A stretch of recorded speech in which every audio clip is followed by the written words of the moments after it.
Victory Multisport podcast. This is Coach Sarge, and I'm with Coach Kenny. What's up, brother? How you doing, man? I'm very well. And we're coming to you live from Grotto Bay, Hamilton, Bermuda. You can see the bay out behind us, and it's a very special remote recording of the podcast for us this month, and it's because of Coach Kenny and what he's about to attempt here very soon.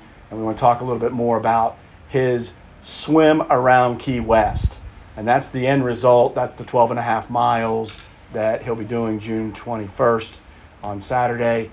And but we're going to go all the way back to the beginning. And that's why we're here today in Bermuda, because this is kind of your second home, right? Oh, yeah. This is definitely roots, man. I feel it when I land on the island.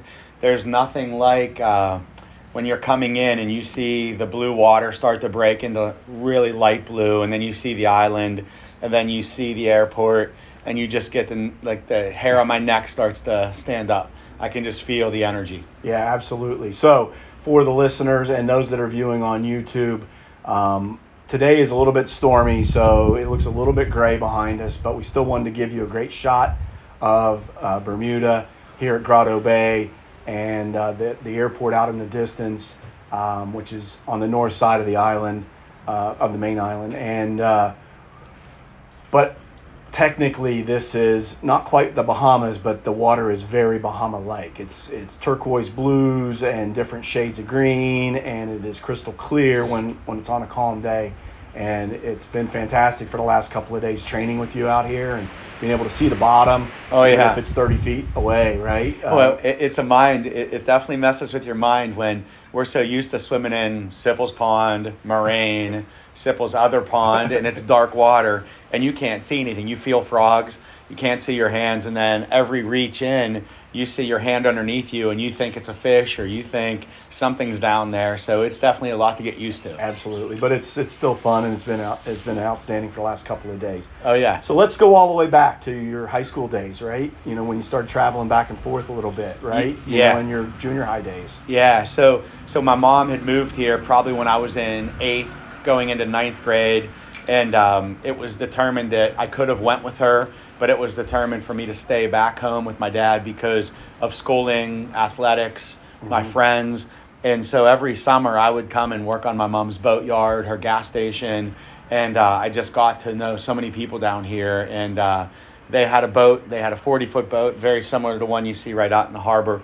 And we would go out and spend the whole weekend out on the water, and just loved it, man. Just fell in love with it. Yeah. So I know that later in life, a bunch of us, Ron, myself, Coach Bows, a few other friends that are not necessarily Victory athletes, have come down here with you because we started really leaning in on running and endurance sports, and we'd come for that Bermuda Triangle. Oh, yeah. And the Bermuda Triangle, you can explain it better than I can. Yeah, so the triangle, sometimes I always have wild ideas, and I saw my mom had said, hey, there's this race down here.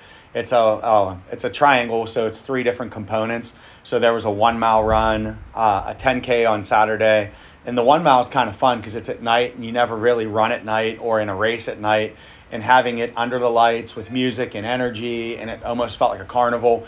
And you run the main street, which is Front Street of Hamilton, up half mile, down a half mile, and they have a $10,000 purse for anybody that could break 4 minutes. Right. And I'm so mad. I mean, you guys all know that I run, so I did a 4:01 on that course. I couldn't even do a 4:01 in my car. But so there's Olympians that'll come in and try to hone in on their mile. Then there's a 10K on Saturday. There's a half marathon or a marathon, and I've been lucky to do the marathon here twice. And the island is only like 26 or 27 miles long, so to have it being an out and back, which is phenomenal. So you didn't have to do 2 loops and starting on one end of the island and working your way in. You basically get to see every neighborhood, all the parishes, all the different people are out on the streets cheering for you for the marathon. And certainly when you get back into Hamilton proper, it gets a little intense because there is a lot of people out there cheering. You got the Gumbies out there dancing and singing, and the Blue Hole Boys. I think I'm a living legend in the Blue Hole from chugging beers, doing shots of Patron with Ron, doing push-ups, And yeah, it's fantastic, man. I still, a lot of you guys know my mom had passed suddenly back in 2019, at the end of 2019, and I still have a video of her when I was coming down by John Smith's Bay with Ron and Tugboat, and we had stopped to do push-ups, and I could hear her talking, and she gave me a kiss, and I said, "Mom, I'm tired," and she said, "I'll see you soon, Bulls." And I still listen to that whenever I need a charge or I have something going on that I need to get my mind right. Just hearing her voice is just pretty cool. Yeah, absolutely. And I hear it loud and clear. In fact, it's funny because all week I've been getting excited about coming to Bermuda and coming back home and what that feels like. And so on, I guess that would be Thursday night, I went to bed at 10:05. Had my alarm set for 3:15 in the morning. And we know that Pennsylvania's been under like floods the last couple of days. Yeah, back in April. Yeah, right? Back in April. We were under floods. And sure enough, man, an Amber Alert went off saying there was flooding in my area. And it went off at 10:56, and it sounded like an alarm. I jumped up, went downstairs. Immediately, I was super excited. I put my clothes on. I took a pre-workout from Project One of the Ambrix, and I took all my stuff downstairs. And then I put my shoes on, and I looked at my watch like, am I still good to get there by 4 o'clock? And I looked at it was 10:56 at night. And I'm looking at my watch. I'm like, is this thing wrong? Is this broke? Then I looked at my cell phone, 10:56. So I got like 50 minutes of sleep, but then I'm juiced up on Project One, and I couldn't get to sleep until like 1 in the morning, and I'm like, this is unbelievable. So then you get a couple hours of sleep, still get up at 3:15, get to the airport, and have the 6 a.m. flight. Everything was odd because, my dog's following me around then because she thinks I'm leaving. So Rosie stays on top of me. Then I'm worried about Sayward, my poor wife. Like, I'm just a maniac in the house. Like, she's like, who did this to me? Pulling the china shop. Oh, I'm loud as can be. Slamming the cabinets. And she's like, it's 10:57. What are you doing? And I'm like, oh my gosh, here we go. Yeah. So, but we made it. So. Excitement drives a lot of performance in that case, right? Oh, so yeah. You get the same way, not necessarily as bad, but with a pre-Ironman sleep, right? Which is half useless, right? The night before you got to go do an Ironman. Yeah, you try to think, I just want to get a good night's sleep. You go to bed at 8 o'clock, and next thing you know, you're looking at the clock at 9, 10, 11, 12, 1, and you're like, I'm just getting up. 4:30, get up, get down to transition, get ready to go. So, but good stuff. So, back to the race in June, or the swim in June, the long distance swim, brought us to Bermuda in April, basically. We came in April to do some training. So what's the training regimen been up until Bermuda, and now that you hit Bermuda and you're getting in the salt water and that type of thing? But you've been, I think you're going to have a plaque or something put up at the YMCA for the amount of miles or something. Oh my goodness. Yeah, and it's really funny because so my training, this all started years back. After, I think, 5 Ironman, I started getting just beat up. And you know what that feels like. Your body gets beat up, from the swim, bike, and run. And what you once had, sometimes is like, do I want to pay that price? Or could I pay price in something different, but maybe eased up on my body a little bit? So we started getting into channel swimming, marathon swimming. And I had just floated it out to Tugboat one time. Do you want to swim underneath the Chesapeake Bay Bridge? And in Tugboat's fashion, sure, what is it? How far? Yeah. And he's like, I don't know if I'm going to like this. And we ended up doing it successful. And then that led to several 10K swims. It led to several long distance swims, an 18-mile swim, a 20-mile swim. Tugboat setting the record over in Lake Erie, and all that he does. I mean, for somebody that didn't want to get into this swim to become the legend of him. Yeah. So I may be getting a plaque for a lot of mileage. That plaque has been his for years in that YMCA, just because of all that he's done and all that he continues to do. So it's been kind of nice because I went back to Ironman 70.3. I did a full Ironman 2 years ago, but now I'm starting to lean back into this swimming a little bit. And it's funny because some of the athletes that I coach, are leaning into that swim when that was their weakness or their area that they were just so afraid of. Yeah. And they're coming, and someone like Sarge. They're coming, and they're coming out. Like, for Sarge to get in the water in April, whenever we were here,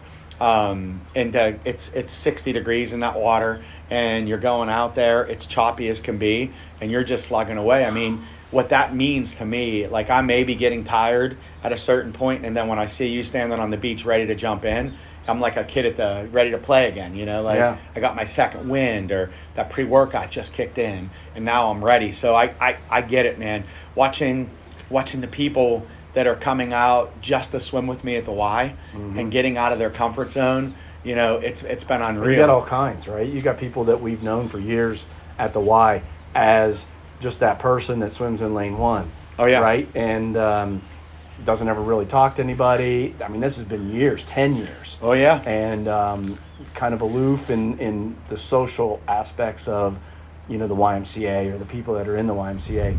But now they're in the lane with you doing 3, 6, 8, 9,000 yards, right? Oh, listen, man. Like, so my training, and I'll come back to that, it started, it's a lot like almost when you marathon train. Like, so I was literally swimming maybe 3 times a week, Sarge, of 2,000 yards, 2,500 yards. Wasn't doing anything but getting in and just swimming.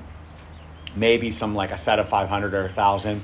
But then it started like, okay, I'm going to do this, and I'm going to do this, and I have to add and be safe to add the miles because my arms. So then I started doing 1,000 on like Monday, Wednesday, Friday, 5,000 on Tuesday, Thursday, 7,000 on Sunday. So it's a lot like a marathon where, you might have smaller runs, you have a speed workout, you have a mid-range, and then you have your long, slow one. So I've been kind of mimicking that. So the last couple weeks, but all of my last couple weeks have been in that 30 to 40,000 yards range. And it's just so tough in the pool, man. It is so tough. And that's why getting the chance to dip into Bermuda in April, even though it was cool, there's no blue line on the bottom of the ocean. And I don't have to worry about seeing, did that piece of gum get moved yet in lane 3 that somebody lost in their mouth. Like, it's such a relief. And it's wide open too. Yeah, You're not worried about people jumping in with you. Not that bothers you, but that's still something. You're trying to be courteous in the pool. Yeah. Right? Even though you're occupying 3-4 hours a time, people are going to be jumping in and out because you got to share lanes. This is wide open. You don't have to worry about lanes. You don't have to worry about anything like that. No. You don't have to worry about kicking off the wall. You don't have to worry about the flags over your face if you're on your back. You can, do anything you need to do to get through it and keep grinding. And it's been beautiful down here. Yeah. Coming along on that journey with you, not doing exactly the same thing and not quite leaning into any of these endurance swims, but always supporting you and supporting Tugboat in the training that you guys do, whether it's trying to do a channel or a crossing, or in this case, come down here and coming in and getting 1.2 to 1.5 miles with you in the middle, giving you that partnership of just every time you breathe, you see somebody else with a buoy dragging behind them in the ocean. It just gives you something else to think about and to sight off of. And I was doing the same thing. I knew when I was getting too far away from you, we were getting blown off course today in the storm this morning. So it's been amazing to see the evolution and how you can shift in and out of different endurance sports without like walking away, and continue the the camaraderie and the thrill of being involved in these things. And quite frankly, I mean, we're getting looks down here at the bar and at the restaurant. They're like, "What are you guys doing? Don't you know there's a storm?" And we're like, "Yeah, but we're out here. We came down here to train. We're training." And they're like, "How far did you go?" Like, "I saw you way out there with your orange buoy flapping in the breeze." And they're like, "Yeah." So well, and again, I just think it's that the unknown of the swim, and that's the exciting part of it, is you don't know what's going to happen. And like fitness wise is good, but like I sit there sometimes and I'm like, okay, someone else is in the water. So if there's a shark attack, it's either going to be one or two of us. It's not faster. It's just not honing in on me. Like there's another person. So it's that misery loves company type deal. Sure. But for sure, I mean, when I came back here a couple years back to lay my mom's ashes to rest at the sea, swimming out to the island right across there. I'd come in, and that's only like maybe 1,500 yards out and back. And people were like, "Oh my God, you were out there forever." And it's 27 minutes, and you're like, "Yeah, I could probably go a little bit more." Yeah, a little more. Yeah, but going back to your thing, like what's been so cool and awesome is the sacrifices that I'm seeing people absolutely knowingly make, and making them just for my benefit. And they keep saying to me, "Man, you're helping me so much in the water." And I've clearly said back to them, "You have no clue how much you're helping me." Right. You know, the lane one reference that you made, that's a girl named Erin. And I've known Erin for years and might have said hi to her a few times. And as I'm starting to build for this Key West swim, I started watching her, and I just said to her one time, I go, "How much are you swimming every other day?" 7,000 yards. And then in my mind, I'm like, "Ooh, 7,000 yards. Yeah. That's at least almost 90 minutes to 2 hours Right. that I could swim with somebody." Sure. So I said, "Hey, would you want to swim long with me this weekend?" Sure. That was the first hurdle overcome. Then the second hurdle was, "Yeah, but I can't circle swim." Yeah. And so then I'm like, "Okay, can we try?" And we did. So she overcame that hurdle. And now, I mean, she's cooking. We swam. And again, why I'm so blown away is out of completely throwing all of her walls, the things that she built for years, like that's my lane, no one's really going to get in it, I'm just going to swim, to she let Brett White in with us, she let Andrew Rapaski, you've swam with her, Tugboat swims with her, and I tell her all the time, keep challenging yourself because you're better, you're getting better. And she sent me a beautiful text the other day. She said, "I'm willing to go 12,000 yards and I'll give you all I got." Wow. And that's like, oh my God. That's pretty good. I'll give you all I got. And there's times I wake up and I'm worried about when I sleep through the night, not get taking C4 or you know, any of the Project One, the C4s, any of the pre-workouts you guys may use. But like, I'm not taking I'm getting up normally, I'm waking up, and there they are, and she's ready to go. And she's saying, "I'll give you everything I have." It's pretty cool. And then she'll text me like, "Hey man, like you're making me so much better." And I'm thinking, "Yeah, but man, you just swam basically." Helped you so much. Show up, too. I swam, right? yeah, because I know somebody's there. Misery loves company. I've said it before. Well, you have an accountability to each other, right? If you get that text from her and you've had this conversation, "Hey, would you swim with me?" And they say, "Yes, I'll swim with you tomorrow." You're like, "Oh, I really don't want to swim tomorrow, but I'm going to swim anyhow because I'm not going to turn them down now Correct. that I got them in." Now that I got them right? in. And got them coming to help me, I'm showing up. Oh, yeah. I swam today and yesterday with you. I didn't want to swim this morning. I'm sore, right? But I got in there, and then that went away. Oh, yeah. Right? And we still did it 2 miles today. Oh, I yeah. did 2, you did 3. You know, and that's like, you know, Andrew Rapaski's one of our athletes. And, you know, so one of my things is I love to watch athletes when they get in the water and they may not know how to reach to turn the light on. But as they start getting around somebody that's better, you know, like I'll swim on Tuesdays and Thursdays with Jamie, and Jamie crushes me.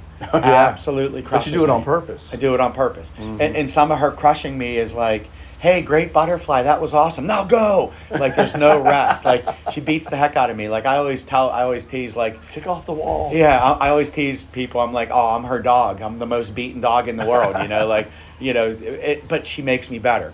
And then, you know, Andrew gets in the lane, drives an hour just to swim with me. Brian Peters drives an hour just to come up and swim with me.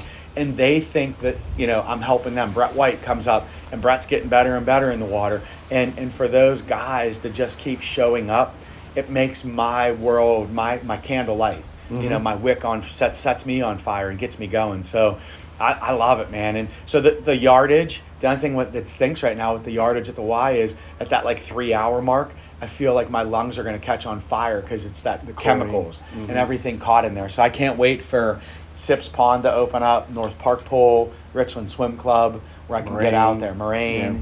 Oh, yeah. But, I mean, you asked, with training, way different than what I was doing before, man. Like, Maddie Moe is my swim coach now. So, Maddie, I'm faster. I'm more aware of what my stroke is doing. My reach is better. My kick, he's got me on all these kick. And I'm never going to be a good snorkel swimmer, and he makes me do it all the time. I'm never going to be good at holding my breath twice in 25s. Once, I'm never going to be good at that in the zero breaths on 25s. For 3 of them, I despise them. Mm-hmm. Matt, I hope you're listening. I hate them all, but I will show up. He's when going to you keep writing them in there, though. Yeah, Matt, when you keep writing them, I'm going to keep doing them, but know that I'm mad at you and I don't like them. But it's making me better. So absolutely. So that my Tampa Bay swim didn't go the way I wanted, mm-hmm. and we can talk about that. Mm-hmm. But I'm going out to find ways to make Key West a different story than Tampa. That's great. And the people that are still coming alongside you and the new friends that you're making along the way, hell, even Joe at the YMCA is my guy. Is your guy, right? So, and those listening, Joe's probably in his 80s, right? 82-year-old legend. 82 years old, comes to the Y every day, keeping himself as active as he possibly can. He walks with a walker, and he gets in the warm pool, and he does some exercises, but he's Kenny's boy, right? It's my boy, man. High five. I'm one of those guys that I like seeing repetition of people and things, and I'm a creature of habit.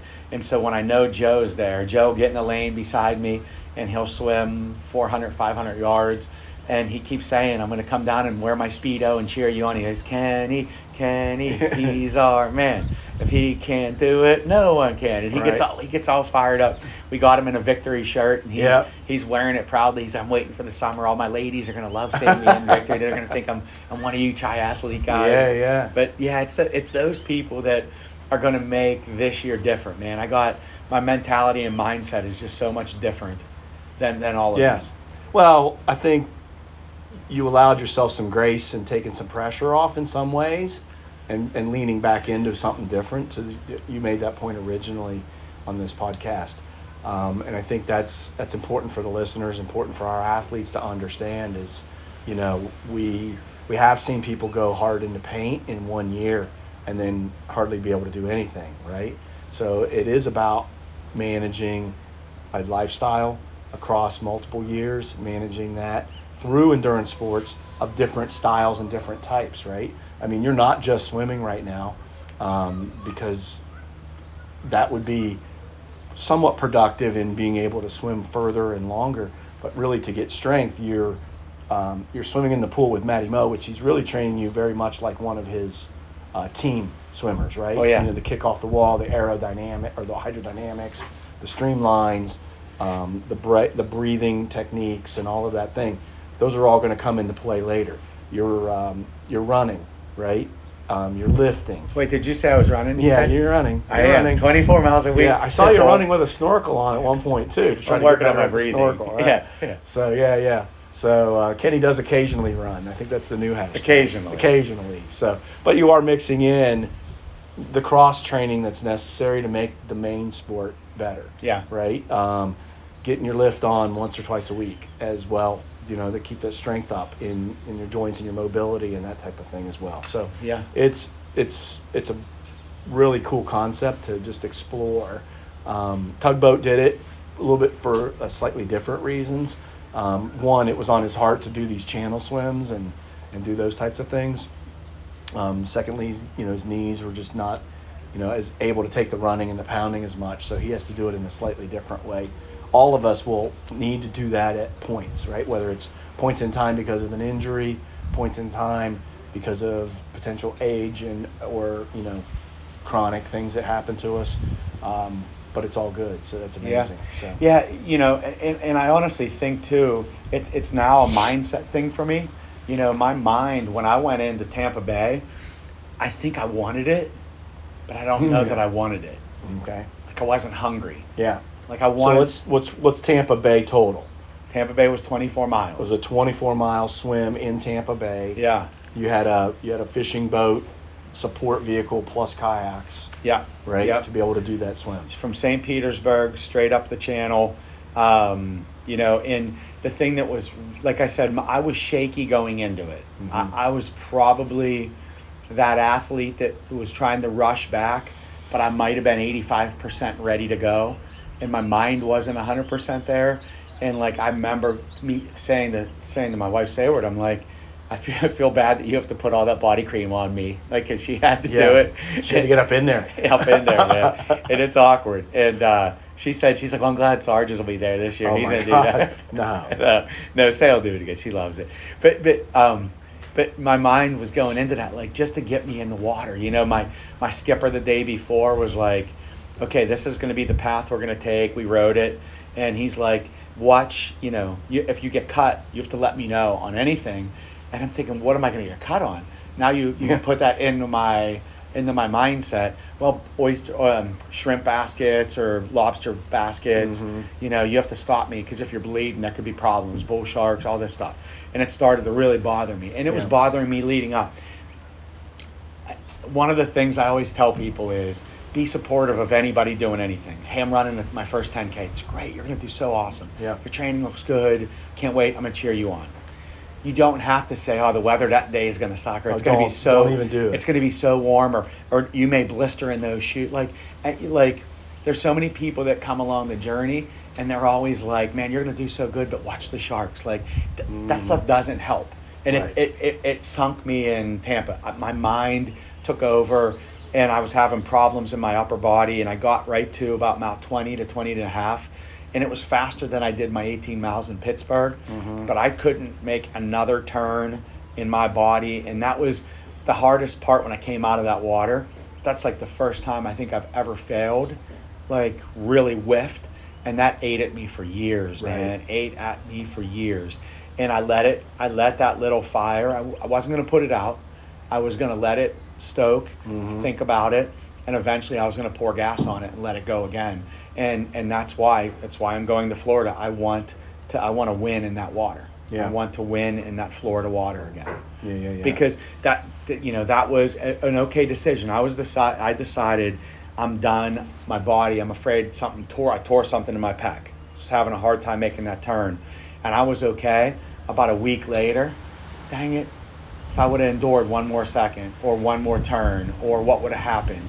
And then I let that break. Yeah, you weren't going to be able to finish anyhow. That's not the choice you made to, call freedom and get out of there. But because of that thunderstorm, knocked everybody off the course. They ended up shortening the course. By the time, so some people did finish in that limit, but it was not the full limit for that race. So, but I understand. Dan, if I'd have just trained better, or if I'd have not skipped that workout, right? What could have been?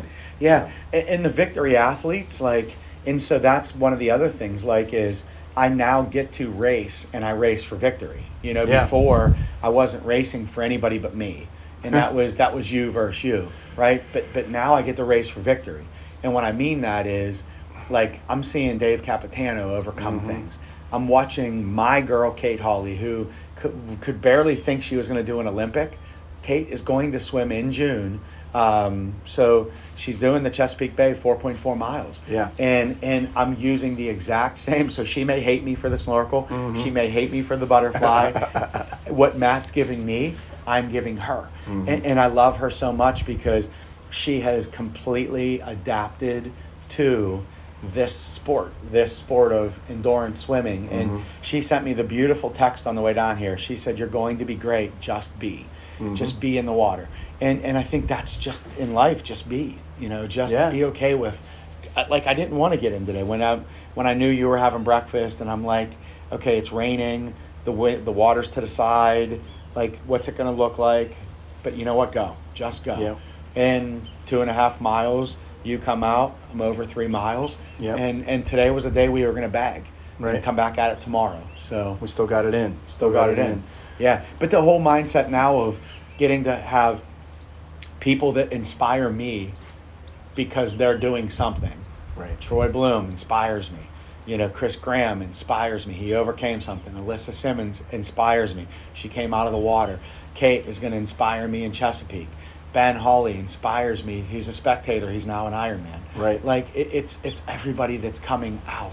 Tanza lost 100 and some pounds, couldn't run more than a mile, and he's an Ironman. That's right. Dang it, I'm going in that water, and I'm going to finish. Sure. I'm going to finish, and I'll do whatever, swimming in shirts, swimming in water when there's small craft advisory, but yet there's human beings in the water. Just us. Just us. The Nobody only else. two. And We talked to the boat guys yesterday, and they're like, "Yeah, nobody will be in the water." We're Nobody. Like, well, we are. But there we will be. Yeah, but nobody else will. Nobody. But I loved it today because I could go out there and I didn't worry about, will there be boats flying in? Yeah, we didn't have anything. Nothing. Just the wind. Just a little bit of current pushing us around, but we just took it. Yeah. And just kept grinding. So it's Yeah. awesome.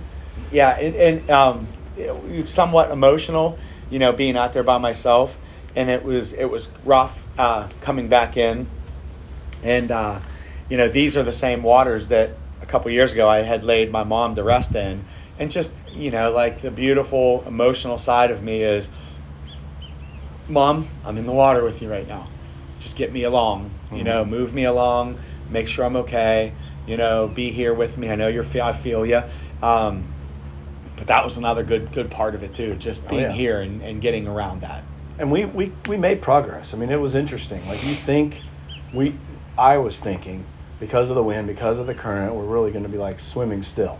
But because the water is still clear, even on a cloudy day like today, you could see the bottom moving. Every stroke, it's moving. So you're like, oh, well, I'm still going. I just kept going, just keep going. And next thing you know, we're at the other beach across the bay, and then we turn around and we come back across, and we just kept on moving. So as much as we had to track a little bit different, but that was basically it. We did not have any major problems, and it was awesome being out there with you. So good stuff. The swim is definitely one of those gut check items, because you really have to have your inventory right in your head.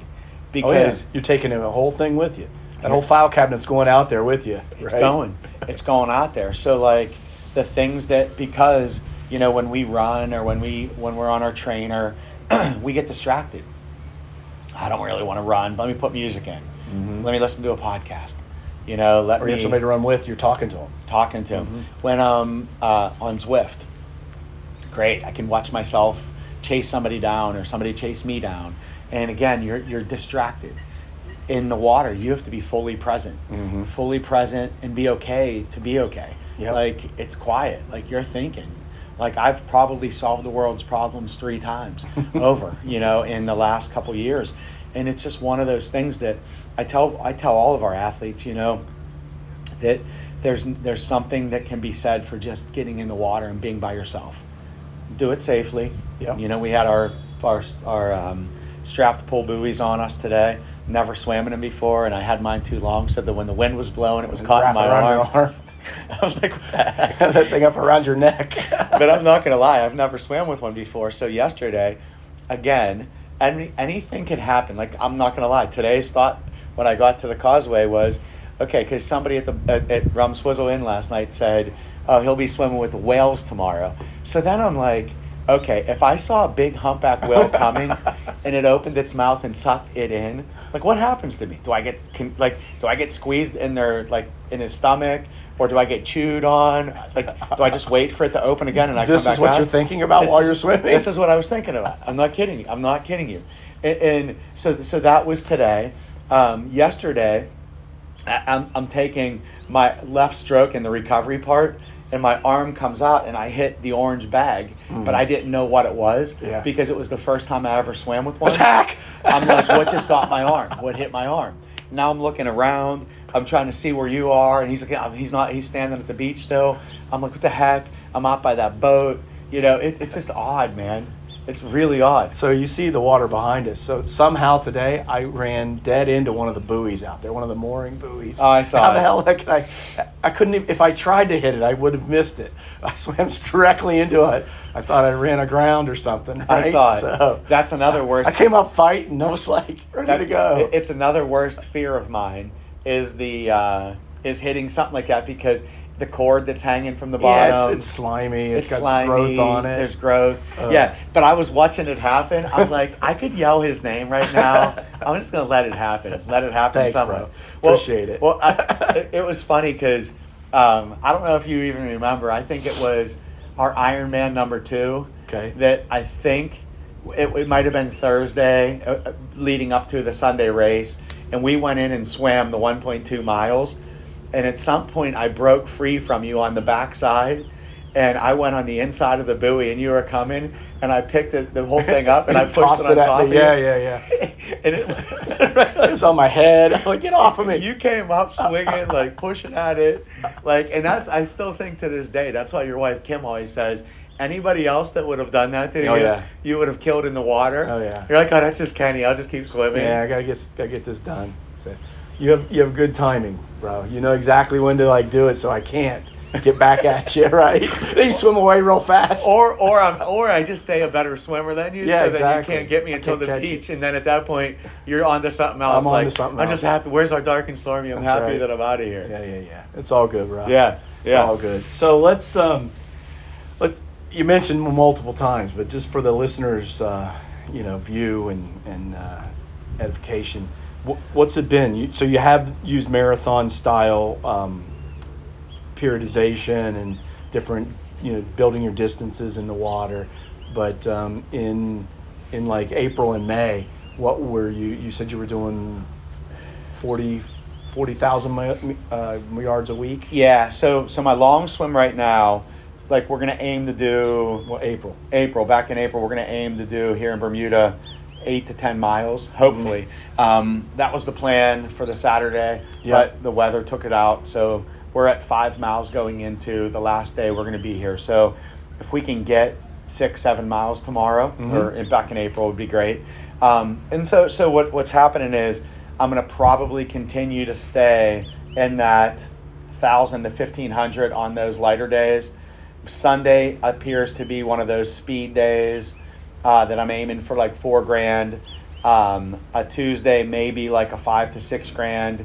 A Thursday in that 5 to 6 range, so that I lead into my last swim of the week, which is that Saturday, roughly right around almost 18,000 to 20,000. Okay. And then my swims are going to start getting 7 to 8 miles, 8 to 9 miles. Like I want to get up to that like 10 to 11 mile range. But it's just so hard in the Y though, man. Like it is. It's hard because it's 25-yard increments. So I mean, if you think about 20,000 yards, I mean, 10,000 is what? That's 400. That's 800 lengths. Is what I'm going to be doing. Yeah. It's just a lot. And again, you're trying to be courteous, and they're looking at you sideways because you've been in there for 3 hours or more. They're like having lessons. Lessons come and go on either side of you, and you're still going, right? Yeah. I feel like Forrest Gump, like when he just said, "I'm just going to go run," and he ran for like days and months. But that is funny because like on Saturdays when Aaron and I may swim or somebody jumps in with us, it's not that you can get in and do a normal workout because we're just back. So if somebody tries to get in and they don't follow our lead, it's uncomfortable for them. It's uncomfortable for us. And I have like a smorgasbord. I mean, I have 4 drinks. I have peanut butter cup, Quest bars that are there. I have honey stingers. It's stuff everywhere. Yeah. And so I'm looking forward to the Richland Swim Club because that's meter pull. It's outside. I'm looking forward to Joella's open water swims. Open water swims. I'm looking forward to the North Park pool because it's 50 meters. Yeah, I wish they would open at like 7 o'clock on Saturday. They open at noon. That's one of the tough. But in May, when we do get you outside, or you were able to get outside, are you going to go to 40,000 a week then, ish? Oh yeah. Yeah. Oh yeah. Yeah, because I think. Right now I think the most I've done is right at 30. Okay. So then it'll start amping up thereafter. And I believe some of the intentions are going to be a double side swim. So swim in the morning and maybe a smaller swim in the afternoon outside. Yeah. So I can get maybe 3 or 4 miles in the morning and another 1 or 2, and really working on the sighting, the power push in the arms so I can get my head out of the water to see appropriately, staying comfortable with that second workout of the day where your arms are starting to get tired. Because in that race, I mean, I'm not going to be in wetsuit. It's literally just going to be my body and the cream and goggles and let it rip. So you will have 2 kayakers, myself and Ron. Yes. Down there kayaking. So we'll have your nutrition, your hydration. We'll be navigating as best we can, keeping you on track so you're not zigzagging and wasting time. Yeah. But let's talk about, so Tugboat, when we did the same thing for him in Erie, he was on about a 35 to 45 minute feeding schedule. Yeah. And I know you've changed yours up a little bit just to see how that goes, at least early on. Yes. In that first, because when we look at Key West, starting off at a park that's just east of the southernmost point buoy that everybody gets their picture taken at. Yep. And you'll be going to the west and hooking around the naval base. Yep. Coming up to the northern side of that island and around the back, and then back to the toward the south, and then across the bottom of the island. So that naval base area is pretty deep because it's dredged out. It's for the ships to be able to come in, and it gets some different weather and currents there. So Yep. you want to be able to go strong in that first 4 miles. Correct, yeah. And so I think some of the goals were, when I did Tampa, we were relatively in that 30 to 35 minute window. Yeah. It's just too much, I think. Okay. So for me, I've been training myself. So in the long swims, they've been 90 minute to 100 minutes. So hour and a half to an hour and 40 minutes. Drink, eat, go. And so I'm trying to take advantage of, I believe that mile 1 to 2 to 3 could potentially be very fast. And so in Bermuda, in the opening part of that swim, my first 1,000 yards was at 120 pace. Yeah. Because I had the currents. So I see the big advantage of having that type of push. So I want to use as much as I can. So if I can get to that point of 3 or 4 fast, that's all I want. I want to get out there. So that, and then we can start. I was thinking, and I'm going to be working towards this, but 90 minutes, 45, 45, 45. Got it. And then be out of the water, hopefully 6 hours, 6 to 7 hours. Right. Is the thought process. Okay. Yeah, I just wanted to share that with the listeners, how you're thinking that through based on course analysis, effort, like staying efficient, because when you have to stop to eat, you're treading. Yeah. Oh, You yeah. can't touch the boat. It just slows you way down. You got to start from zero again and get going again.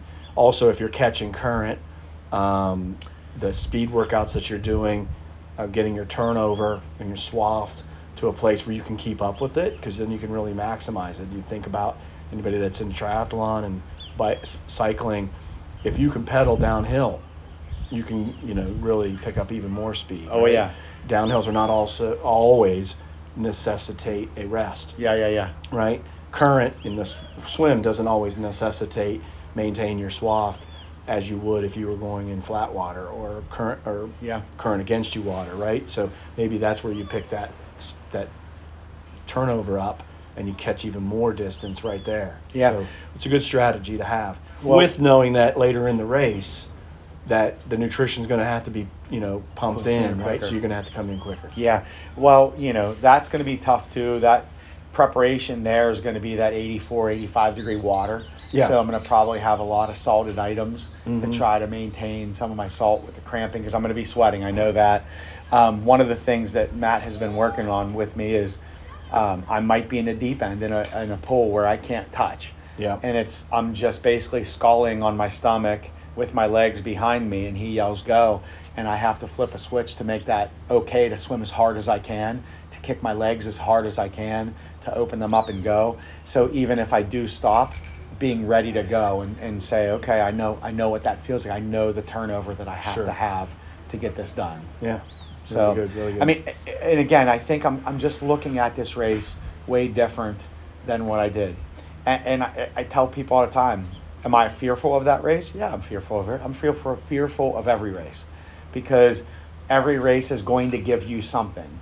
You may think that you are ready for it, but it's going to give you back something. Oh yeah. And so they all test you in many, many different ways, right? Oh yeah. And they're coming. The tests are coming. Oh yeah. Right? And so you think you're pushing hard to, you're going to take it to the race. The race is going to push back for sure. And I want that race to understand, like, I respect that Kenny Lehman. He came here prepared, and he's going to have a good day, but will it be tough? Yes, it will be tough. But I am going to come into that race. Every system is going to be firing. Will my upper body be tired? Yeah, it's tired today. I feel it in my shoulder. I thought this arm was going to die. Mm-hmm. You know, I feel like I might have dislocated it, it's like, again, I'm thinking, do I have a dislocated arm as I'm swimming out there today? Because I feel pain inside my AC, or whatever that is, your AC joint or your joint. And but I know it's just the amount of work I'm doing. But will I respect that race? Yes. Will that race respect me? I hope it does. Will we have a good day? Yes. Am I fearful of it? Yes. But am I going to show up a savage? Yeah, I'm coming for it. Absolutely. I'm not going to be back down. You know, every one of us is going to leave this life somehow. And maybe hopefully mine isn't that day No. less, but I'm okay with understanding. We're going to drag you back in the kayak if I have to. So. You know, I mean, dude, like the Vikings and put me on a wooden mattress. Well, we have Sipple in our corner. He said he'll tell your story.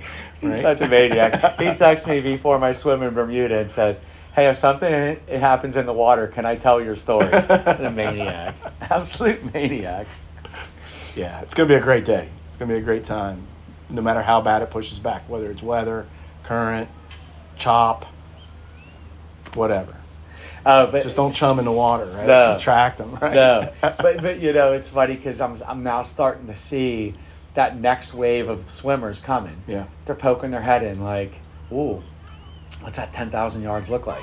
How does that do? How do you feel? How do you eat? Like they're asking questions because they're not asking questions because they don't care about it. They're thinking about it. Yeah. And so that's how our next great swimmers are going to come. Yeah, and athletes of all kinds, you know, are coming to victory because they see this environment where we're doing the things we've always done, but we're doing it in a way that brings people along. And, oh yeah. You know, while we're true and straight with them on the advice that needs to be provided, we're 100% positive that if they put the work in, everybody's going to be able to make it with the appropriate level of attitude and expectations on what they can actually produce. And when that happens and it goes exactly the way the coaches say it's going to go that day, and they either hit the marks or they even outperform those marks, they just get that much better. And now their wick is lit to do even more and to change it into other things if necessary.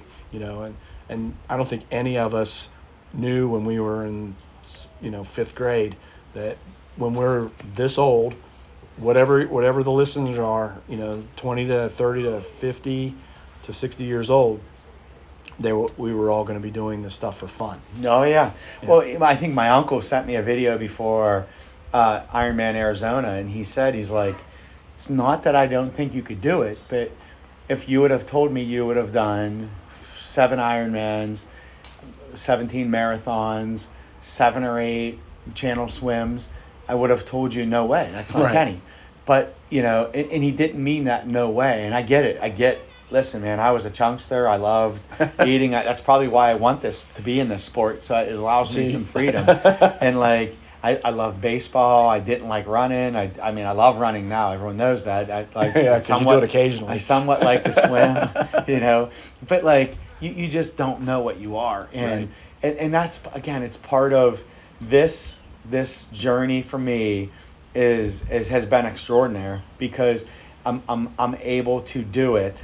I'm still able to get mine, but I'm still able to do it with the people that are learning from me. Mm-hmm. And you're going to see a swimmer and he'll dominate. He's going to dominate Kona, and that's going to be Thiago. I mean, he's working his tail off. And this was a guy that was out of breath at 25 yards. Yeah. I mean, I swam with him one time. I was doing my long swim, and I told him, hey, just give me 20 minutes. And because I'm swimming, and I'm like, all right, I'm going to swim for an hour. So I'm very aware of what the clock is. And I see it, and I'm like, okay, he's at 20 minutes, and he just kicked off the wall. Maybe he doesn't know. Maybe he's going to go to 21. And next thing I know, it's 30. It's 40. It was 52 minutes. And I stood up, he was crying. He's like, Coach, I did it 2,200 yards straight. And man, that I just wanted to get back in the water. I'm like, all right, if my man just did that, 52 minutes, and that was such a big thing for him, I'm going another hour. Yeah. And it's those people, that I'm going to take in the water with me. And obviously having Say down there, having you and Kim and Trey and Ron, I mean, the Hollies are coming down. I mean, Kate's my water understudy. Couldn't be prouder. I mean, she's now a victory coach, ready to blow up there too, and an athlete still. And she's coming down to be in my corner, and I'm going to need every ounce of her that day. And Ben's going to be there doing Ben things and potentially leading somebody through the swim as a kayaker. But I'm going to have my family down there with me, and that family is going to pull me right in this. Yep, right we're through. with you all the way, man.